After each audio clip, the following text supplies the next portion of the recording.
In the Boruto 2 Blue Vortex manga, Boruto is extremely stoic in nature.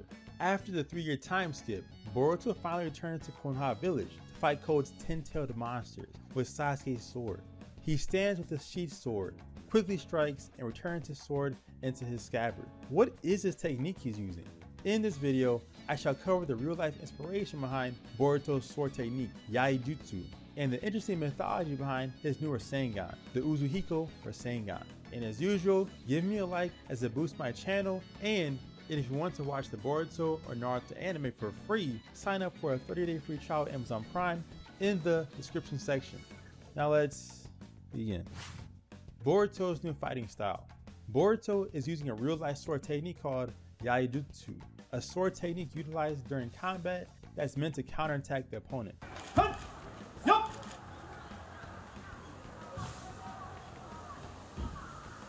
If you notice in chapter 2 of Boruto 2 Blue Vortex, he is not attacking first. He is waiting for Code's 10-tailed monsters to approach or attack him first.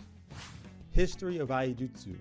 It's widely perceived that a man named Hayashizaki Jinsuke Shigenobu is the originator of Yaidutsu or Batou Jutsu. This technique was developed in the 15th or 16th century, and he created this technique to avenge his father's death. Yaidutsu is used to defend yourself in numerous situations.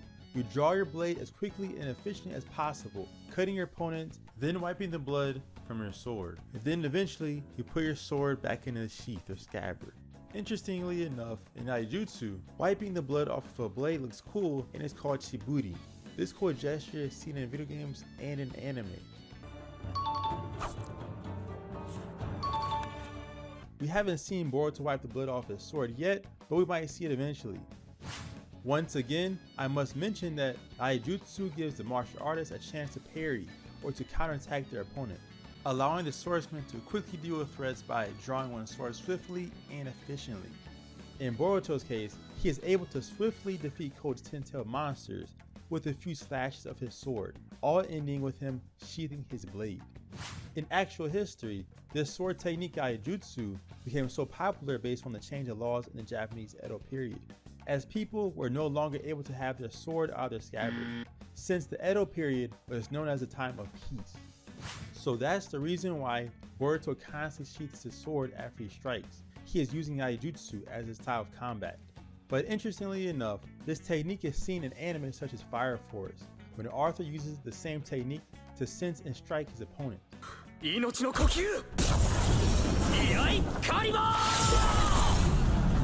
Also, Kenshin Himura from Rurouni Kenshin uses it as well.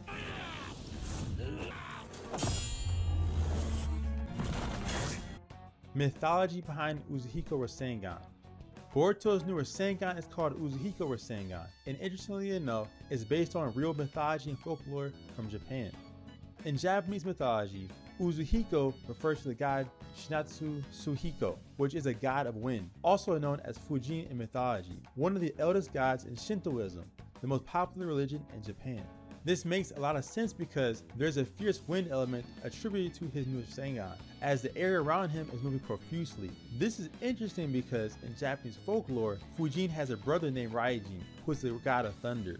So I wonder if they are going to tie in this Japanese deity, Raijin, in some form of technique. Maybe it'll be another technique in Boruto's bag of tricks. Who knows? Let's talk about it in the comment section. As usual, give me a like as it boosts my channel, and if you want to watch the Boruto or Naruto anime for free, sign up for this 30-day free trial at Amazon Prime.